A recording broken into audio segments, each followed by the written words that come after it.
Hello everyone. Today I discuss on same topic mental nursing unit first part अपना है दूसरा। इससे पहले एक फर्स्ट पार्ट बन चुका है और सबसे पहले डिस्कस करते हैं 7 sign of mental healthy person. जो स्वस्थ पर्सन है, मेंटल हेल्थ पर्सन है, उसके 7 साइन कौन से हैं? पहला है हैप्पीनेस। जो स्वस्थ होगा वो हैप्पी रहेगा, खुश रहेगा। कंट्रोल ओवर बिहेवियर, वो अपने बिहेवियर पर कंट्रोल कर सकता है। ऐसे नहीं कि कभी भी गुस्सा हो जाए, कभी भी ऐसे मतलब कि शांत हो जाए, ऐसा नहीं है। वो बिल्कुल अपने आप कंट्रोल करेगा बिहेवियर को। अप्राइजल ऑफ रियलिटी, वो रियलिटी में जिएगा, ऐसा नहीं फैंटेसी में जीने लग जाए, अपने आप को हल्क मानने लग जाए, ऐसा कुछ है तो मतलब ताकतवर इंसान नहीं मानता, वो रियलिटी में जीता है। इफेक्टिवनेस ऑफ वर्क, जो भी वर्कआउट करेगा वो करेगा अपना इफेक्टिव करेगा, मतलब पर्टिकुलर सेट करेगा, एकदम परफेक्ट करेगा। हेल्दी सेल्फ कंसेप्ट, वो भी अपने क्या कंसेप्ट बनाएगा, अपने गोल बनाएगा, कोई भी हेल्दी पर्सन होगा और उसे अचीव करने की कोशिश करेगा। नेक्स्ट है सेटिस्फाई रिलेशनशिप, जो पर्सन होगा हेल्दी वो सेटिस्फाई होगा अपने रिलेशनशिप से, मतलब अपनी फैमिली से भी सेटिस्फाई होगा, अपने फ्रेंड से सेटिस्फाई होगा, अपने टीचर है, अपने स्टूडेंट, जो भी अगर टीचर है तो अपने स्टूडेंट से सेटिस्फाई होगा, वो सेटिस्फेक्शन कहलाती है। सेटिस्फाई रिलेशनशिप करेगा। Effective coping strategy, coping mechanism अपनाएगा। कोपिंग मैकेनिज्म कोई ऐसी डिस्ट्रेस वाली कंडीशन आ जाती है, स्ट्रेस वाली पोजीशन आ जाती है, तो वो अपना कोपिंग मैकेनिज्म अपना के उस प्रॉब्लम को सोल्व करने की कोशिश करेगा। ठीक है, ये 7 साइन है। नेक्स्ट है characteristic of mentally health person, जो 7 साइन है वही यहाँ पर अपने डिटो काम करेंगे। इसमें देखेंगे क्या है। He has ability to make adjustment, वो क्या करता है? एडजस्टमेंट करता है, अपनी लाइफ को एडजस्ट करता है सोसाइटी के अकॉर्डिंग, अपने जो प्रॉब्लम्स है उसके अकॉर्डिंग एडजस्ट करता है। He has sense of personal worth and feels worth while and importance. यहाँ पर वर्थ का मतलब होता है लायक, जो अपने पर्सनल लायक काम होता है उसको। फील्स वर्थ वाइल मतलब है उचित काम, जो भी उचित काम है, एंड इम्पोर्टेंट काम जो भी होगा वो उसे करेगा। नेक्स्ट है he solve his problems largely by his own efforts, अपने एफर्ट से वो जो लार्ज प्रॉब्लम उसे सोल्व करने की कोशिश करेगा, उसे सोल्व करेगा भी। And make his own decision, और वो भी डिसीजन अपने खुद डिसीजन सेल्फ डिसीजन लेके उसे सोल्व करने की कोशिश करेगा।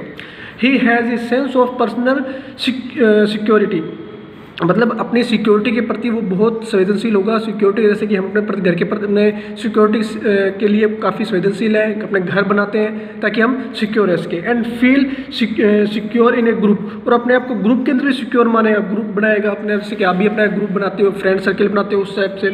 Show understanding of other people and motive, वो करेगा, शो करेगा अदर पीपल्स को और मोटिवेट भी करेगा, खुद को भी करेगा प्लस दूसरों को भी, जैसे पेरेंट्स अपने बच्चों को मोटिवेट करते हैं उसी प्रकार से। He has sense of responsibility, वो रिस्पॉन्सिबल होगा अपने फैमिली के प्रति, अपने सोसाइटी के प्रति, अपने जो आसपास के लोग हैं उनके प्रति रिस्पॉन्सिबल होगा। उनका जो मतलब कोई भी वर्क है वो इजीली कर सकता है। He can give and accept love, ये अपने आप का एक्सेप्ट करता है लव को, और वो प्यार देता है, अपनी फैमिली को भी देता है और फैमिली से प्यार लेता भी है, तो इस तरह का हेल्दी पर्सन कर सकता है। He live in world of reality, वो रियलिटी में जीता है रेदर देन फैंटेसी, फैंटेसी में नहीं जीता वो। ठीक है, अब फैंटेसी क्या होती है? आपने देखा होगा कई मूवी में होता है कि कुछ लोग सर पे चोट लगी वो भूल जाते हैं पिछली लाइफ को, और उसके बाद में वो एक फैंटेसी लाइफ जीते हैं अलग ही, मतलब कि मेरा कोई नहीं है, मतलब इस तरह की आपने देखा होगा मूवी में होता भी है। तो वो फैंटेसी लाइफ में नहीं जीता, वो रियलिटी में जीता है। नेक्स्ट बात करते हैं अपने ही show emotional quality in his behaviour, वो बिहेवियर में अपनी इमोशनल क्वालिटी को शो करते हैं। जैसे ऐसा तो है नहीं कोई किसी के अपने एक्सपायर हो जाता है, डेथ हो जाती है, तो हम उसके घर पे जाते हैं तो वहाँ पर हम हंसने लग जाएं, ऐसा तो नहीं होता। तो वो अपनी इमोशनल क्वालिटी को शो करता है वहाँ पर शोक सभा के अंदर, उस तरह से ये काम करता है।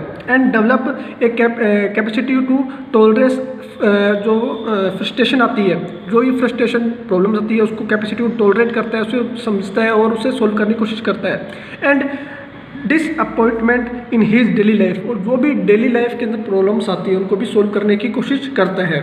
He has develop a philosophy of life, अब जाहिर सी बात है आपका भी एक फिलोसफी होगी, आपका खुद के गोल होंगे, मोटिव्स होंगे, उनको अचीव करने की कोशिश करेंगे लाइफ में। ठीक है, गिव मीनिंग और पर्पस, और उनको गिव एक मीनिंग देता है, पर्पस देता है उनको एक, यानी कि आप बोल सकते हो जैसे कि आपने नर्सिंग कर ली है, नर्सिंग करने के बाद आपका एक गोल होगा, अचीव होगा कि क्या गवर्नमेंट जॉब अचीव करनी है, तो उसके लिए आप तैयारी करोगे, प्रिपरेशन करोगे, तो वो सब चीज़ें एक हेल्दी पर्सन कर सकता है।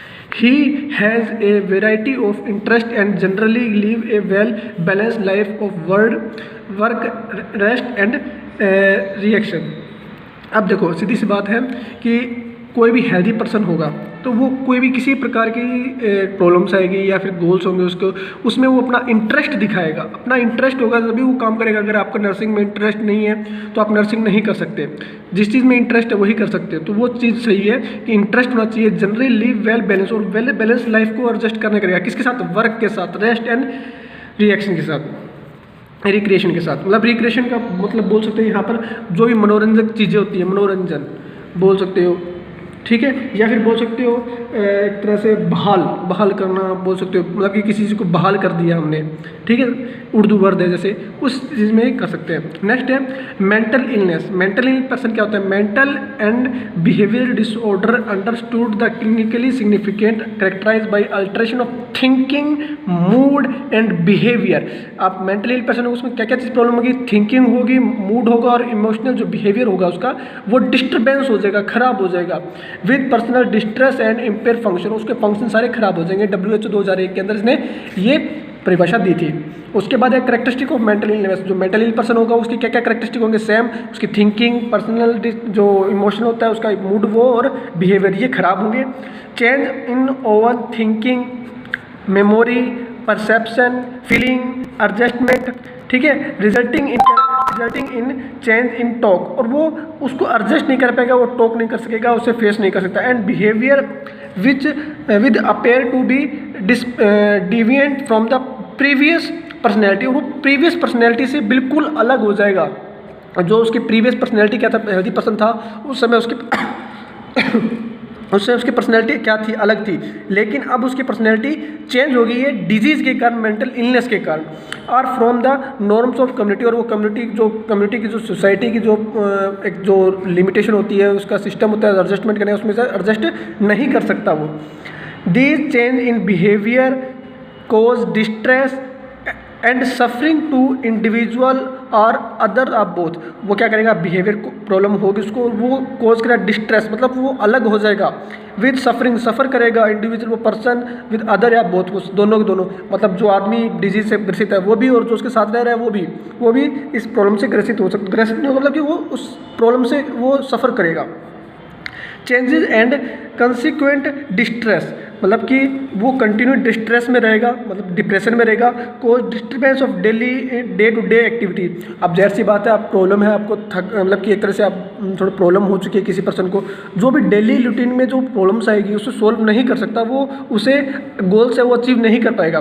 Work and relationship and important other, अब वर्क भी नहीं कर पाएगा और रिलेशनशिप, पहले जैसी बात है कि वो अपने फैमिली वालों के साथ पहले कैसे रिलेशनशिप में रहता था, लेकिन उसे मेंटली इल हो गया, उसके बाद में वो रिलेशनशिप कैसे बना पाएगा? बिल्कुल नहीं बना पाएगा। विद इंपॉर्टेंट अदर, और इंपॉर्टेंट अदर भी पर्सन होंगे, उनके साथ भी वो ढंग से काम नहीं कर पाएगा, चाहे ऑफिस का हो चाहे कोई भी कभी हो। ये सब मुझसे दिक्कतें आएंगी। आज के लिए इतना ही, थैंक यू।